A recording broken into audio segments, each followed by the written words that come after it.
Iran और Israel का जो युद्ध है अब दो देशों के सीमाओं के बीच का युद्ध नहीं है। ये लड़ाई अभी दोनों देशों के सैन्य ताकतों की नहीं है। ये लड़ाई इंसानी दो सभ्यताओं के बीच की सबसे बड़ी लड़ाई है। ये लड़ाई अभी जीतने और हारने की नहीं है। अब ये लड़ाई दो इंसानों के बीच पुरानी सभ्यताओं के बीच चल रही सबसे बड़ी लड़ाई है, जिसने विश्व को दो टुकड़ों में बांट दिया है। हिंदुस्तान समेत सारे दुनिया के लोग आज दो हिस्सों में बटे हैं। कोई इजराइल की तरफ है तो कोई ईरान की तरफ है। अब ये जंग इस्लाम यहूदी ईसाइयों के बीच की सबसे बड़ी जंग है। ये ताकत की जंग है, ये अस्तित्व की लड़ाई है। इस जंग में अच्छाई का बुराई का नैरेटिव लोगों ने अपने अपने हिसाब से तय किया है। किसी की नजर में इजराइल ठीक कर रहा है और किसी की नजर में ईरान ठीक कर रहा है। दोनों ने अपना अपना सच अपनी अपनी तरफ से सही कर लिया है। अब मायने ये नहीं रखता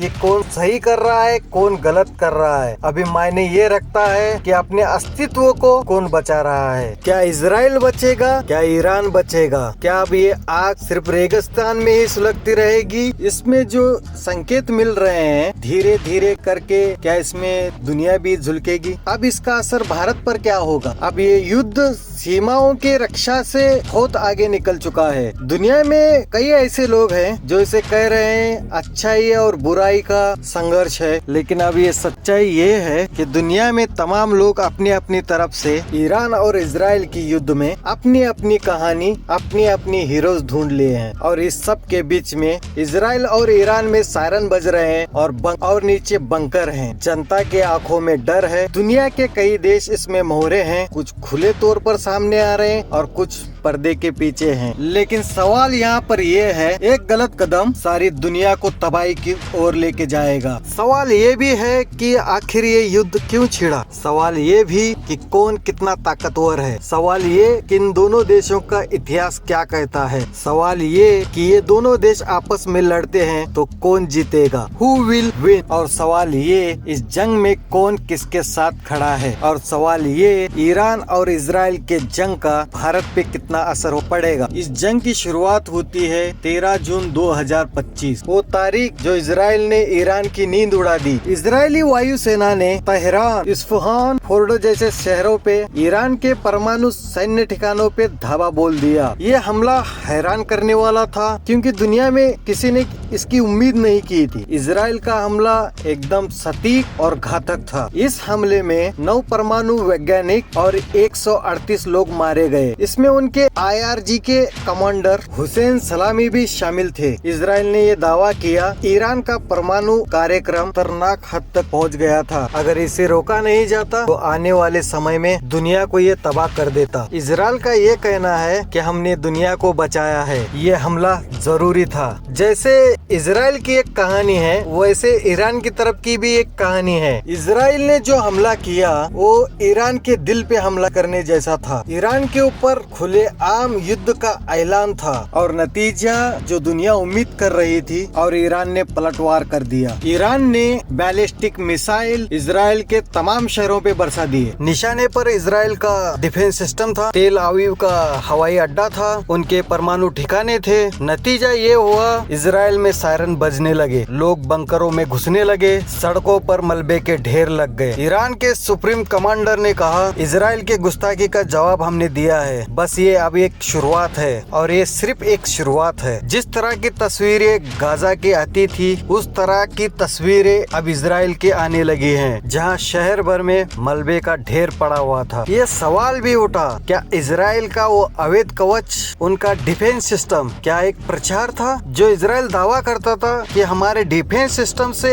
मिसाइलें बच नहीं सकती, क्या वो बस एक प्रचार था? हालांकि इजराइल ये दावा करता है कि ईरान ने 150 से ज्यादा मिसाइल और ड्रोन दागे, अधिकतर को उसके डिफेंस सिस्टम ने उड़ा दिया। सिर्फ 3 से 4 मिसाइलें गिरी और वो नतीजा जो था उन बिल्डिंगों में टूट फूट कर दिखाई पड़ रहा है। ईरान दूसरी तरफ दावा कर रहा है कि इजराइल का डिफेंस सिस्टम एक कागज का शेर है। वो दिखा रहे हैं तस्वीरें, सोशल मीडिया पे पूरा प्रचार कर रहे हैं। ईरान उधर ये कह रहा है कि हमने इजराइल की हवा टाइट कर दी। जिस आयरन डोम की मिसाइलें पूरी दुनिया देती है उस आयरन डोम के नीचे से हमने दर्जनों मिसाइलें दाग दी। वही इजराइल ये कह रहा है कि ये इंफॉर्मेशन वॉर का हिस्सा है। दुनिया उन 3 मिसाइलों पे ध्यान दे रही है जिसकी वजह से ईरान में जश्न मनाया जा रहा है। इजराइल भी कह रहा है इस जवाब का जवाब इससे भी करारा दिया जाएगा। लेकिन सच ये भी है, इजराइल पे जो हमला हुआ उसमें आम लोगों की मौत नहीं हुई है, लेकिन जो इजराइल ने ईरान पर हमला किया था उसमें 138 लोगों की मौत हुई थी। कई परमाणु वैज्ञानिकों की मौत हुई थी, जो ईरान के लिए बहुत बड़ा झटका है। हालांकि ईरान का जवाब भी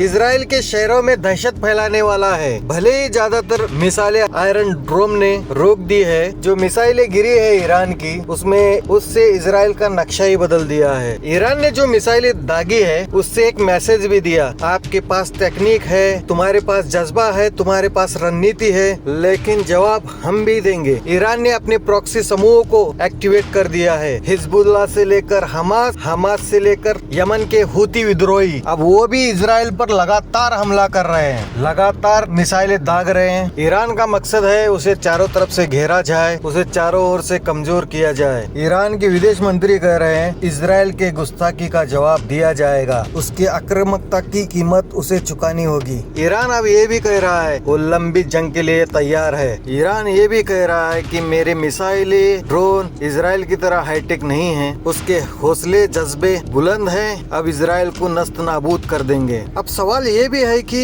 दोनों देश दावा कर रहे हैं कि हम एक दूसरे को नुकसान पहुंचा रहे हैं, लेकिन हम आपको समझाते हैं कि ईरान और इजराइल की युद्ध में कौन कितना ताकतवर है, किसकी कितनी हैसियत है और इनके पास कौन कौन से हथियार है। सबसे पहले इजराइल की बात करते हैं। इजराइल के पास अत्याधुनिक फोर्स है, उनके पास आयरन डोम है, मिसाइल डिफेंस सिस्टम है, जासूसी जैसे साइबर टेक्निक है, उनके पास मोसाद जैसी एजेंसी है। उसने बार बार ईरानी वैज्ञानिकों को ठिकाने लगाया है। इजराइल के पास परमाणु हथियार है, भले ही उसने सार्वजनिक तौर पर स्वीकारा ना हो। हालांकि इजराइल की भी कमजोरियां हैं। इजराइल का क्षेत्रफल बहुत छोटा है, इससे लंबी जंग में इजराइल को बहुत बड़ा नुकसान हो सकता है। जब कोई मिसाइल उसके शहरों पे गिरेगी उस शहर का गाजा जैसा मंजर होगा। जैसे गाजा की तस्वीरें आती हैं वैसे इजराइल के आने लगेंगी। इजराइल को परेशान करने के लिए हिजबुल्लाह हमास वो चारों तरफ से घेर रखे हैं। इनके नागरिकों में दहशत महसूस की जा सकती है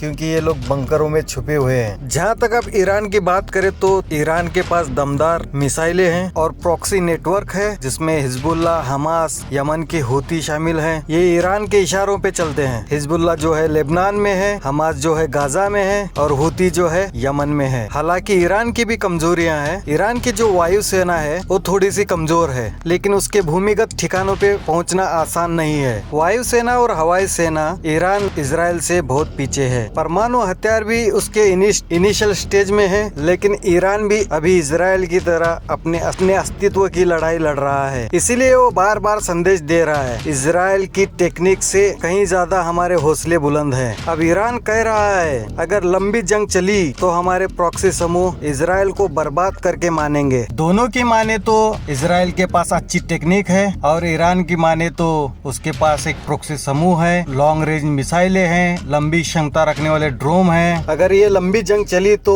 ईरान इजराइल का नक्शा बदल सकता है। और ताज़ा अपडेट के लिए बने रहिए हमारे साथ। चैनल को सब्सक्राइब, लाइक, शेयर, कमेंट कीजिए, हमारा साथ दीजिए।